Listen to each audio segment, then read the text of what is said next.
We have Republicans that won the White House, the House, and the Senate by saying they were going to reduce costs, that they were going to help make our government more efficient. We agree with that message. So why are they doing just the opposite? So now we are defining waste in government as people who are veterans and are entitled to the health care they need to address the toxins that they breathed in fighting for our country. We are saying that those scientists at NASA are scientists who are doing cancer research, are government waste and inefficiency. There are lots of things we can do to make government work better, but that's not the play here. We know what the playbook is. We take away health care from Americans. We saw it last week in the House with their vote to defund Medicaid, which is taking away health care from our seniors, from our kids, from our veterans, in order to have tax cuts for the billionaire class. That's the whole playbook here.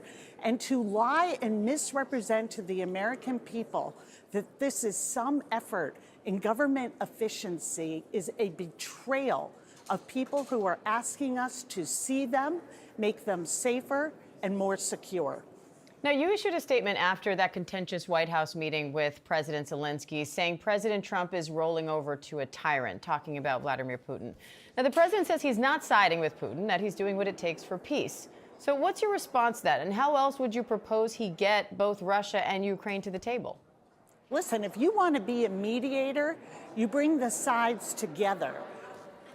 You help people get to a point where peace is possible. That is something that everybody wants. What we have here is a president who is catering to Putin, a dictator who is aligned with North Korea, with China, with Iran, and saying he has just been so abused in this system and in the American media and by Zelensky, who just isn't grateful enough for what we've done. I've met with President Zelensky many times. He starts every single conversation with his deep gratitude for everything this country has done to come to the aid of a democracy and an ally that was illegally invaded by Russia. What President Trump is doing is switching teams midstream. He is alienating our allies, those who will also come to our defense when we need them to, and saying that it doesn't matter.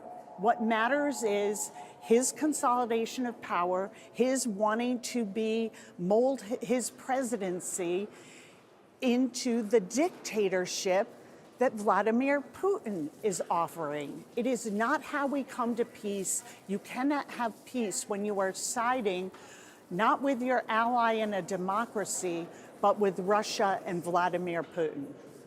Canada, Mexico, and China are all now vowing to retaliate with tariffs of their own against President Trump's tariffs.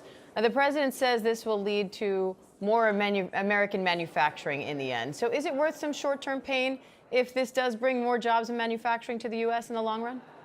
Listen, we can use tariffs in ways to level the playing field, and we have done that in the past. What this is a political sledgehammer, and to casually say to the American public who is struggling to put food on the table, to afford their prescription medications, to find a roof to put over the head of them and their family, that, oh, don't worry, this little power play I'm undergoing is going to cost you increased prices. It will be painful, but it'll be better in the end.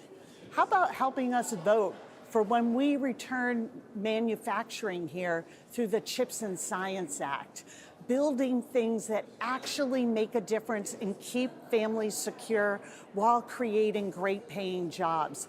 That is where our focus needs to be, with the American people, with the hardworking people of this country who are looking to their government and saying, spend our tax dollars wisely. We need our Social Security protected, our Medicaid, our Medicare. We need to make sure that hungry kids have health insurance and school lunches. We need to make sure that veterans get the benefits that they need.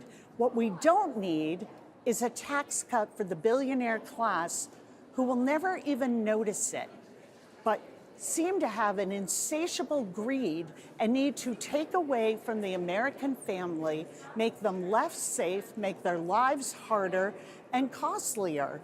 This tariff plan makes no sense. We all want secure borders. We all want to fight fentanyl. How we do that? We invest in the manpower and the technology at our ports of entry where we know fentanyl flows through. We will meet and work with Republicans who are truly serious about that, but do not further rise costs on hardworking American families, all to enact a tax scam on them and give those dollars to billionaires. Democrats are not going to stand for that kind of ripoff of the American public.